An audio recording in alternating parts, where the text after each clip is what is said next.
The Philippines is a beautiful country with a rich culture and diverse people. However, it also faces significant challenges including poverty, inequality, and natural disaster. These challenges often intersect within a context of social injustice and humanitarian crisis. The Marawi sits as case of study, injustice, and humanitarian crisis. The Marawi siege, which began in 2017, is a stark example of interconnectedness of social injustice and humanitarian crisis.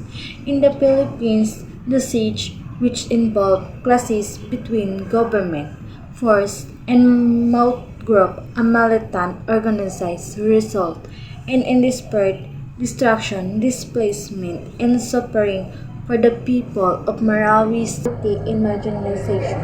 Marawi City, like other areas in the Philippines, was already struggling with poverty and marginalization before the siege. The lack of economic opportunities, indicate instruction, and limited access to basic service contribute to the vulnerability of the community. The siege further exacerbated this extent problems, leaving many residents homeless, jobless, and struggling to rebuild their lives. Displacement and trauma forced thousands of people to flee their homes, leaving behind their belongings and their lives. Many displacement families were forced to live in camps.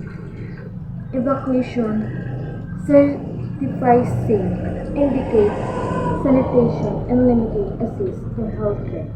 The trauma of the siege, including witnessing violence, losing loved ones, and experiencing displacement, continues to affect the mental health of many survivors.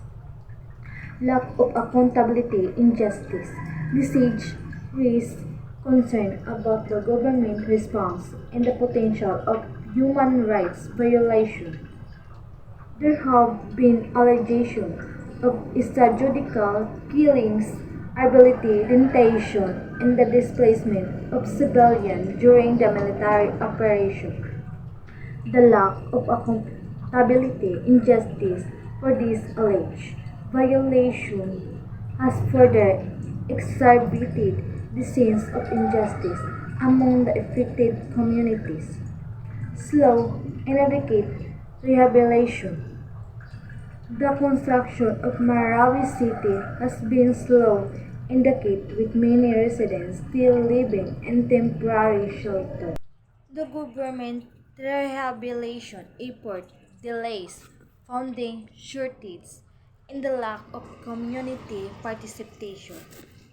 The Marawi crisis, a symbol of larger issue in the Philippines, the Marawi siege is not an isolated incident. It reflects the larger issue of poverty, inequality, and social injustice that plague the Philippines. The siege, the vulnerability of marginalized communities, at the need for a more equitable and just society. The Marawi crisis is a stark reminder of the devastating consequences of social injustice and humanitarian crisis in the Philippines. In this course, the need for comprehensive approach to address the root cause of this problem, including poverty, inequality, and lack of accountability. We must work together to build a more just and equitable society where all Filipinos have the opportunity to thrive.